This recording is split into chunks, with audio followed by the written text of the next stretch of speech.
Have a good day, Grace. I'll see you later.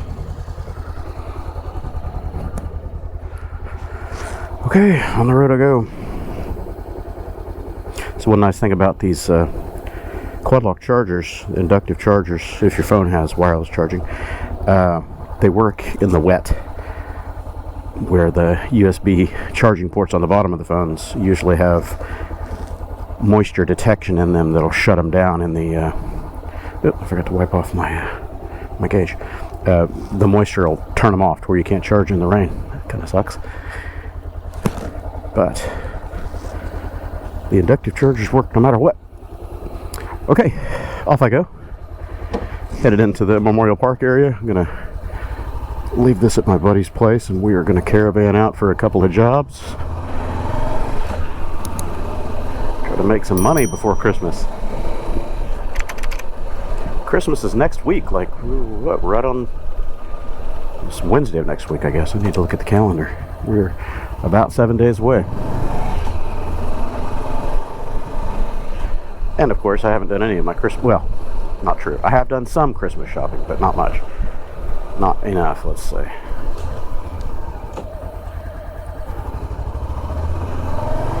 I've been waiting on a couple of really large checks, work and insurance settlement stuff, so I'm hoping that this turns out to be a very nice holiday season for a lot of different reasons, but yeah, those haven't materialized yet, so it might be a thin Christmas and a happy New Year. But you know, that I'll try not to get into a political tirade this morning, but the American holiday season is so ridiculous. You know, it's the silly season, quite literally. Everyone focuses so much on the commercial aspect of the holiday instead of the fellowship, which is what it's supposed to be. Got to buy, and every year things get bigger and more grand, and you know, what did I get last year? Well, now I've got to outdo that, you know, that kind of nonsense. Terrible rat race. Hamster wheel that just keeps spinning faster and faster and faster until it flattens us all out. Squeezes and extracts the juice right out of us.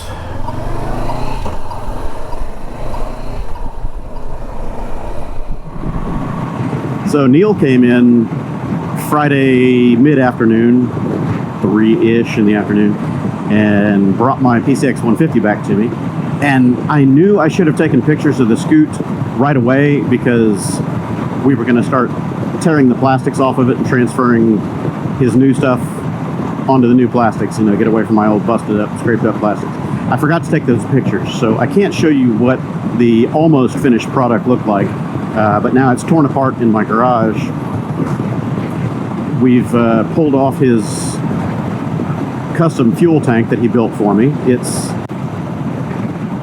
very elaborate. I'll show you pictures of that and some of his build-up process that he was using with cardboard and wood to make the forms and all that. Pretty impressive. It looks great on the bike. It's almost factory looking. It's pretty impressive. But we tore all that off of there. He made some driving light mounts on the sides, some wind deflectors on the front cowls. So really, really impressive work. And I have all of that transferred now to the new plastics, but I need to put the old plastics back on, or I'm sorry, I need to put the new plastics back on now that the stuff has been, you know, loosely assembled. So anyway, I'm not going to do that yet because I need to do the valve maintenance and a little bit of minor electrical stuff, you know, for running new charging cables and all that in prep for the Cannonball this coming June, you know, about 5 or 6 months away. So I'm going to wait until I get that maintenance done, and then I'll put it together. I'll be sure and record the process. Probably do a couple of live streams with it. So it's going to be nice to have that thing back on the road. But as part of that maintenance, I am also going to tear the front end off of the bike. I'll probably pull the whole front end, you know, the whole neck, everything, and repack the bearings just because I'm already in there.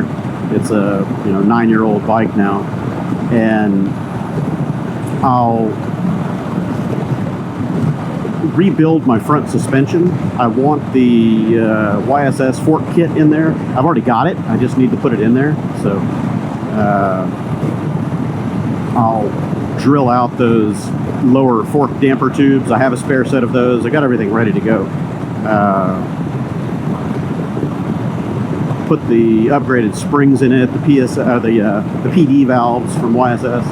So hopefully the front end of that thing will feel a little bit better. Then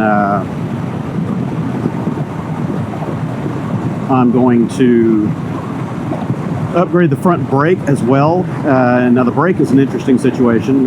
Neil and I talked about that at length with that combined braking that's built in and how much I don't like it. And we looked at the parts diagrams and figured out what it would take to shut that off basically. And while he had it apart doing the other fabrication, he nuked that CBS. He just cut it out, literally.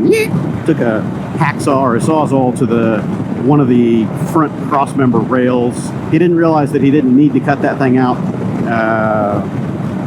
but it worked out because it's hard to explain. The parking brake lever, that little pole lever that never worked, it was always a piece of junk. He cut that loose because he needed in there, and that's kind of where some of the stuff for the combined braking is anyway. And then it goes across the scoot, plastics underneath the front, and there's another master cylinder sitting there, mechanically actuated master cylinder that was slaved off of the rear brake line and all that. So anyway, all that's gone. Now it has independent front and rear brakes. Just brakes, that's it. So I've got a rear brake that I can use when I want it, and I got a front brake that I can use when I want it. And I don't have to use both of them at the same time. I don't understand or agree with the logic, just, you know, mechanically about how the CBS system works. It doesn't really make sense to me. I don't understand the physics behind it. I mean, I do at a topical level. I understand the intent. I don't understand how they think that works in the real world, though. So the deal with CBS is Honda, the government, the nannies out there don't want you locking up your rear brake because they think that that can lead to a loss of control, fishtailing, and then you pipe out in high side. Well, it's worse to have your front wheel lock up when you don't want it to than to have your rear wheel lock up. Because if you're paying attention and you're, you know, on the ball, you can let out of the rear brake and regain control, or at least counter steer into the slide and kind of control it. If your front wheel locks and washes out, you're gone. I mean, there's nothing you can do. You only have to lose front wheel traction for a split second, and especially if it folds or goes, you know, sideways on you, you're done. There's no recovering it. You're going down. So that's what happened on the Cannonball, and it's almost happened a few other times, even just, you know, around town, riding, commuting on slick surfaces with, you know, rain and dew, like, you know, mornings like this where there's fog and precipitation. You go over pavement stripes, you know, on the brakes a little bit, and if you're in the rear brake, it's applying 30% of that force to the front brake caliper on that slave cylinder. So you're getting braking on the front wheel that you may not want. You know, if you're already in compromised traction, you don't want that front wheel to, you want to use that front brake. And specifically in off-road riding, you don't use your front brake. You're going downhill or you're, you know, decelerating on a soft surface, you want to drag the rear. And in a lot of cases, you want to lock the rear and slide it around to help set your angle. I mean, that's just off-road riding 101. You learn that real quick. Trail riding and motocross and everything else. You can lock your rear wheel to force the back end to slide around to make a quick transition or whatever. So anyway, rear brake on soft surfaces, not front. And that's what took me down on the Cannonball. I was going into that corner a little hot anyway. I didn't see that it was a concrete bottom, you know, that little creek crossing, and I could not see the giant chunky marble gravel sitting on top of it until I was already there, too late. And I tried to call it out, and I said, gravel, that was it. Game over. But anyway, so my 2015 PCX now has CBS deletes. No more combined braking. I don't like it, don't want it. See you later. So what Neil did is he cut out that whole parking brake lever. He got rid of the master cylinder, all the linkage, all the nonsense, and capped up the little bleeder banjo bolt on the front caliper. It's got a 3-pot caliper up there, 2 pistons for the normal front brake circuit, and then 1 piston for the rear brake circuit. I think it's right in the middle, something like that. Anyway, he capped that up with a, basically a little bleeder valve that's been welded shut. So he retracted that piston all the way in there, sucked out the juice, and capped it off. So now I've got proper independent front rear brakes, just like this bike, any other bike, where if I don't want to be in the front brake, I don't have to be in the front brake. A CBS is okay under certain circumstances, but only if you've got ABS on your front wheel. I can't see any situation where combined braking is a good idea if you do not have ABS on the front, because ABS can react quicker than the rider can, within a tenth of a second or faster, to get rid of wheel lockup. I don't consider that a wreck, though. That was an off. Anytime you go off-road on a motorcycle or scooter, especially something that's not designed to do whatever folly you're engaging in, that's just an off. It's already not a smart idea. Yeah, I'm glad Tyler was there with me at that particular moment, because the way I went down, the scoot was laying on my leg. I would have been able to wrench myself out from under it, but it was a lot more expedient to have him pull it off of me, because it was getting a little toasty. You okay? I don't know yet. Yeah, can you get the bike off my leg?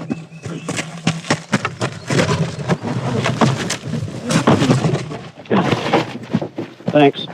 All right, so I was right under the exhaust shield, so the pipe itself wasn't directly on my jeans, but it was getting pretty warm pretty quick. I was mainly laying there just to assess the damage, try to take inventory. Okay, what's still attached, what's not attached, is anything really hurting?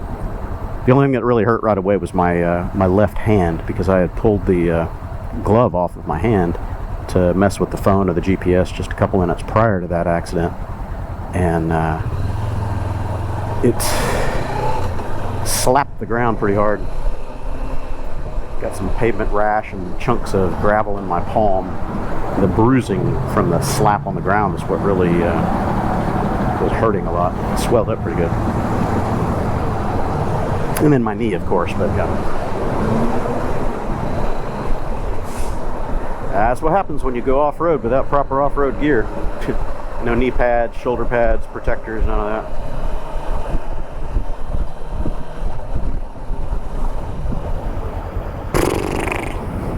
Yeah, that wreck that I had out here on I-10 a year ago, the guy in the Jeep ran me over. I hit the ground hard. The Jeep hit me hard. I hit the ground just about as hard. I was going 55. He hit me at 85 from the left rear. So a 30-mile-an-hour impact and crush to my left side, my hip, my leg, my calf, because I got smashed between the Jeep tire and the bike.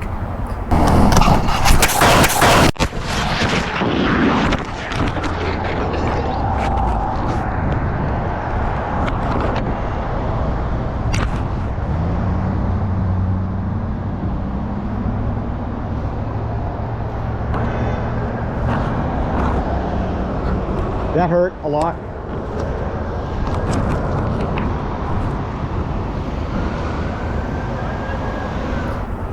And that rotated everything and put me straight down on the pavement. So then I hit the pavement on my left side first, and then rotated, ragdolled. I think 2 revolutions. One time high speed, second time I was already slowing it down by spreading out, trying to reduce the flop. And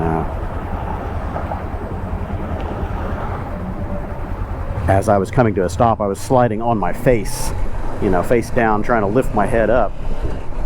And the face shield got ground up pretty good. The helmet took several hard whacks. Again, another strong testimonial for full face helmets.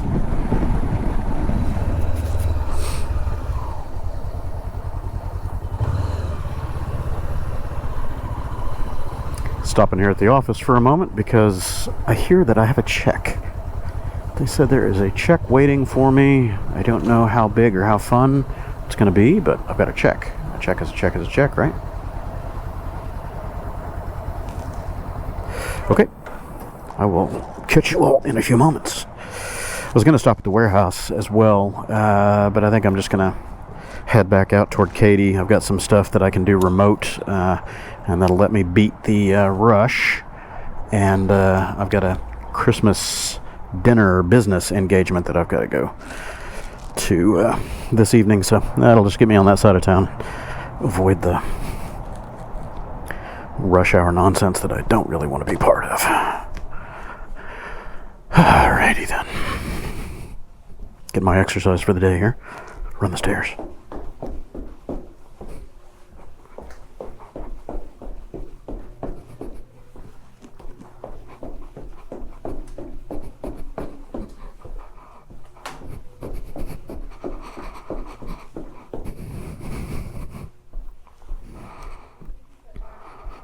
All right, back down I go.